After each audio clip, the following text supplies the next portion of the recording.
Broker बोले खास पेशकश हमारी हर रोज जुड़ते हैं हमारे साथ इस सेगमेंट में और बहुत सारी रिसर्च रिपोर्ट को खंगालते हैं। और आज तो जो शेयर लेकर के आए हैं, मतलब क्या ही कहा जाए। कोई रक्षा से जुड़ा हुआ है, कोई रियल एस्टेट से जुड़ा हुआ है। तो जो आपके सवाल आ रहे हैं ना, उन्हीं के इर्द गिर्द जो है हर्ष जो है उन ऐसे ही शेयरों को लेकर के आए। चलिए शुरुआत करते हैं। हर्ष, कहाँ से शुरू कर रहे हैं? जी, सबसे पहला जो शेयर है वो है जी एंटरटेनमेंट। तो जी एंटरटेनमेंट के ऊपर यहाँ पर ब्रोकर जो है वो न्यूमामा है, खरीदारी की इन्होंने सलाह दी है। टारगेट 185 का रखा है। अभी स्टॉक जो है करीब 100 रुपए के आसपास ट्रेड कर रहा है। तो प्रति शेयर के हिसाब से देखें तो 85 रुपए का अपसाइड इनको दिख रहा है। अब इन्होंने वजह क्या बताई है? इन्होंने सबसे पहले कहा है कि जिस तरीके से प्रमोटर्स ने ओपन मार्केट में करीब 27 लाख शेयर खरीदे हैं 27 करोड़ के, ये एक अच्छा मूव है। और इससे प्रमोटर की जो हिस्सेदारी है वो बढ़कर 4.28% हो गई है।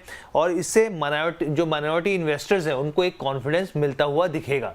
इसके साथ ही इनका ये कहना है कि कंपनी जो है वो कई एक्विजिशंस पे लगातार काम कर रही है, जो आने वाले दिनों में फ्यूचर के हिसाब से देखें, लॉन्ग टर्म के हिसाब से देखें तो अच्छी ग्रोथ पोटेंशियल को दिखाता है, दर्शाता है। साथ ही लगातार 7 क्वार्टर से जो जी का सब्सक्रिप्शन रेवेन्यू है उसमें मजबूती देखने को मिल रही है और आगे भी ये मजबूती देखने को मिल सकती है। यहाँ पर ब्रोकरेज की तरफ से ये कहा गया है। एडवर्टीजमेंट रेवेन्यू में थोड़ी कमजोरी है, लेकिन वित्त वर्ष 2026 के दूसरी तिमाही में यहाँ पर भी रिकवरी आती हुई दिखेगी। साथ ही जो वैल्यूएशन है इनको काफ़ी अट्रैक्टिव दिख रहे हैं। ट्रेडिंग लेवल जो है वो 10x के पी के ऊपर ट्रेड कर रहे हैं, तो जो इनके हिसाब से ये काफ़ी अच्छी चीज़ है। तो ये मौका इनको लिखता है और यहाँ पर खरीदारी की सलाह दी जा रही है। खरीदारी की सलाह दी जा रही है। सर, आपसे जानना चाहेंगे, आप सहमत हैं न्यूमामा से या आप कुछ और सजेस्ट करेंगे?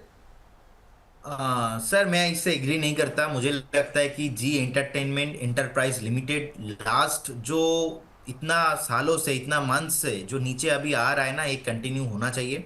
और लगातार हम देखेंगे कि 2021, 22, 19 लगातार नीचे आ रहा है। मतलब एक टाइम पे 300, 400 कितना हाई प्राइस था। तो सब कोई भी पॉजिटिव न्यूज काम नहीं किया यहाँ पे। हर बार कुछ ना कुछ पॉजिटिव न्यूज आता है लेकिन डाउन हो जाता है। ऑल टाइम हाई था ऑलमोस्ट 640, 650 मैं चार्ट पे देख पा रहा हूँ। अभी ऑलमोस्ट लोएस्ट सिचुएशन में है। तो इस टाइम पे क्या होता है ना सर, बहुत अलग अलग न्यूज बनता है, लेकिन मैं इससे सहमत नहीं हूं। मुझे लगता है कि इन्वेस्टर जिनके पास पर्टिकुलर जी एंटरटेनमेंट लिमिटेड है, इसमें एग्जिट करना चाहिए।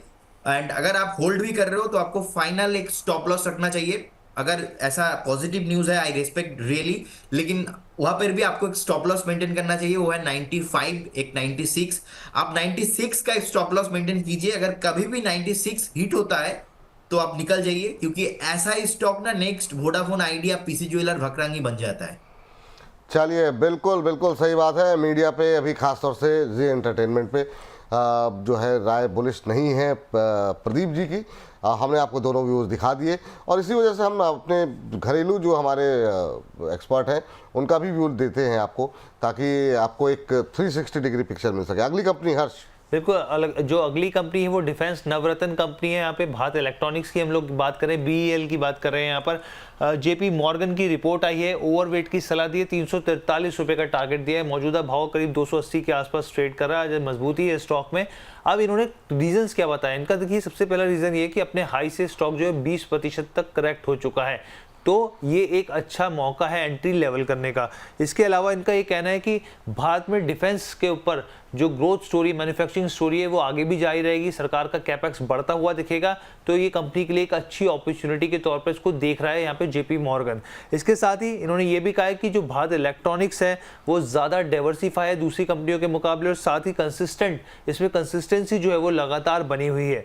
2025 तक अब तक जो इनका ऑर्डर बुक है, ये जानकारी भी दी गई है, 577 करोड़ की हो गई है। इसके साथ ही नए ऑर्डर 2025 तक करीब 13,000 करोड़ तक की ऑर्डर बुक मान के चल रहे हैं। साथ ही एक और यहाँ पे उम्मीद की जा रही है ब्रोकरेज की तरफ से 12,000 करोड़ का ऑर्डर बुक भी आती हुई दिखने को मिल सकता है, नया ऑर्डर आता हुआ मिल सकता है। तो ये तमाम ट्रिगर्स हैं स्टॉक के लिए पॉजिटिव है और जेपी मॉर्गन ने ये नए लक्ष्य दिए हैं। सब पॉजिटिव है और जेपी मॉर्गन तो पॉजिटिव है ही है। हमारे जो एक्सपर्ट हैं प्रदीप हल्दर जी, वो भी पॉजिटिव है। प्रदीप जी ने अभी थोड़ी देर पहले इस पर बातचीत की। प्रदीप सर, अब तो जेपी मॉर्गन भी आपकी बात सुन रहा है, क्या कहेंगे? सर, मैं इसमें पॉजिटिव हूँ। मैं इस पे आई थिंक थोड़ा टाइम पहले आपको बता रहा था कि 320, उसके बाद 340, 350 के आसपास मेरे को चार्ट में लग रहा है, और ऑल टाइम हाई भी बनते दिखेंगे। और मैं बिल्कुल इससे एग्री करता हूँ। और मुझे लगता है कि सर एक बात 350 जो 335 जो हाई है ऑल टाइम, उसके उसके उसके बाद अगर एक क्लोजिंग मिल जाता है वीकली बेसिस पे, उसके बाद हमें 380 और 400 तक का लेवल भी दिखेंगे। तो मैं उससे भी ज्यादा ओवर बुलिश हूँ इस काउंटर पे, क्योंकि सर चार्ट बात करता है, प्राइस टेल अस एवरीथिंग। और लगातार जो मोमेंटम रहा है चार्ट में, प्राइस एक्शन में, और जो गिरावट आया था एक एक्सीडेंट था मार्केट में, एक ओवर वैल्यूएशन था, और फिर से जो बाउंस बैक करते करते अभी अभी ऊपर आ रहा है, मुझे लगता है बाइंग, फॉलो अप बाइंग होना चाहिए, लगातार एक कंटिन्यू रहेगा। मेरा टारगेट सर मिनिमम रहेगा इसमें 335, हायर टाइम फ्रेम में 335 के ऊपर जैसे क्लोजिंग देता है 400 तक का मेरा टारगेट रहेगा। मिनिमम 335, तो ये, और ऊपर अगर ये उसके निकल गया 400 के ऊपर, तो ये जो लोग सवाल पूछ रहे हैं ना, ये हमारे कार्यक्रम में ही छुपे हुए हैं कि आप जो कह रहे हैं कि एक साल के लिए कोई एक शेयर बता दीजिए, कहाँ पे पोर्टफोलियो बिल्डअप करें। तो अब आप देखिए, जिस पर जेपी मॉर्गन बुलिश है, जिस पर हमारे लोकल एक्सपर्ट बुलिश हैं, जहाँ पर सरकार बुलिश है, जहाँ पर इतनी सारी ऑर्डर बुक है, तो बहुत सारे आपको ऐसे शेयर, ऐसी अपॉर्चुनिटीज़ मिल रही है जो हम डिस्कस कर रहे हैं, जहाँ पे आप लॉन्ग टर्म के लिहाज से अच्छी जो है कमाई यहाँ पर हो सकती है। आपके अच्छे इन्वेस्टमेंट आइडियाज़ हैं ये सब। चलिए अगली कंपनी पे चलते हैं। हर्ष जी, अगली कंपनी जो है वो पावर ग्रिड है, और पावर ग्रिड के ऊपर यहाँ पर एंटीक स्टॉक ब्रोकिंग की रिपोर्ट आई है, खरीदारी की सलाह दी है, 353 रुपए का टारगेट दिया है, यानी कि जो अभी भाव है, जिस भाव के हिसाब से यहाँ पे 30 से 32% का अपसाइड यहाँ पे इनको दिख रहा है।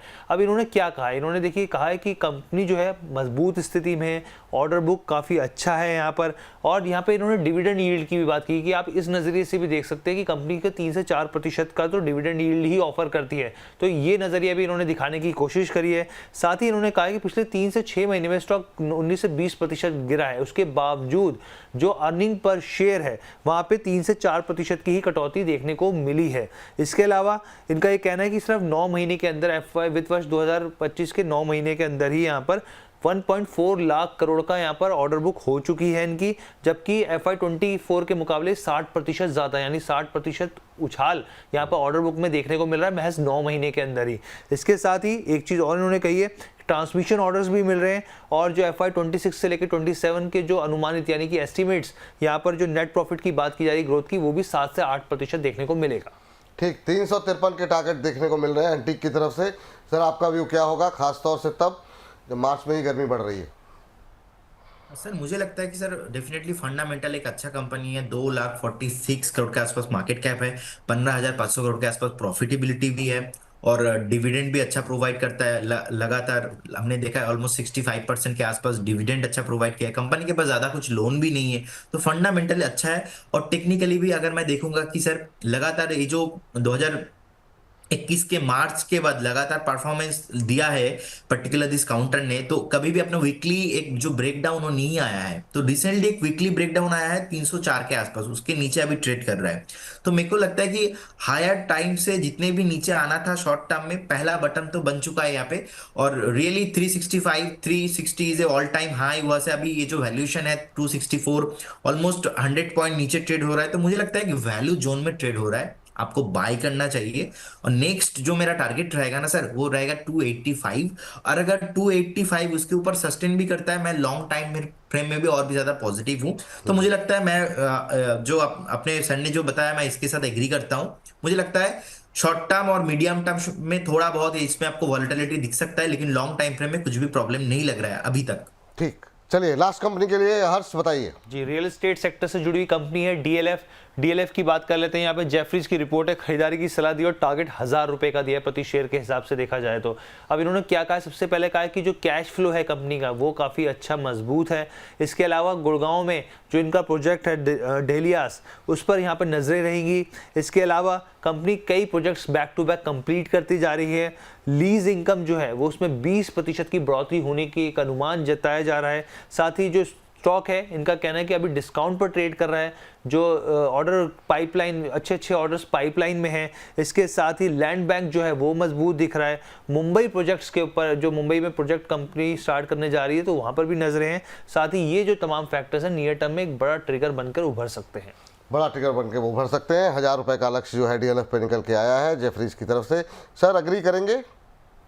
सर मैं एग्री करता हूं, लेकिन एक 720 का रेसिस्टेंस है। जब तक 720 क्रॉस नहीं करता है उससे पहले थोड़ा आपको पेशेंस रखना पड़ेगा। डेफिनेटली सर मार्केट लीडर है, प्रॉफिटेबिलिटी भी अच्छा है। मैं अभी देख रहा था 4,000 करोड़ के आसपास प्रॉफिट पोस्ट किया है। तो नो डाउट अच्छा कंपनी है, लेकिन 720 एक रेजिस्टेंस है, उसके ऊपर जब जाएगा तो पॉसिबिलिटीज है। लॉन्ग टाइम फ्रेम में तो कुछ प्रॉब्लम नहीं है, और जितना नीचे आना था ऑलमोस्ट आ गया है, लेकिन अभी थोड़ा कंसोलिडेशन करेगा। जैसे कि मैं अभी थोड़ा टाइम पहले भी आपको बता रहा था कि एक बार नीचे आता है तो उसके बाद कंसोलिडेशन करता है, तो अभी थोड़ा टाइम करेक्शन में जा सकता है, क्योंकि डीएलएफ का नेचर ही ऐसा रहा है, बार बार जैसे ही चलता है थोड़ा टाइम में नीचे आता है, फिर से कंसोलिडेशन टाइम करेक्शन होता है। प्राइस करेक्शन के बाद डीएलएफ के लिए स्पेशली वीकली चार्ट पे टाइम करेक्शन होता है, तो मुझे लगता है एक बार अभी टाइम करेक्शन बाकी है, तो आपको टाइम मिलेंगे यहाँ पे। ऐसा नहीं कि सडनली 1000 दिखेंगे, ऐसा नहीं है, आपको टाइम देना पड़ेगा इसमें। तो पॉजिटिव ही सर ओवरऑल व्यू है मेरा। ठीक, पॉजिटिव व्यू बनेगा। हर्ष, थैंक यू, शुक्रिया आपका ये तमाम शेयरों को लेकर के आने के लिए और अपनी चर्चा करने के लिए। तो इसी के साथ ब्रोकर्स बोले को करते हैं यहीं पर समाप्त।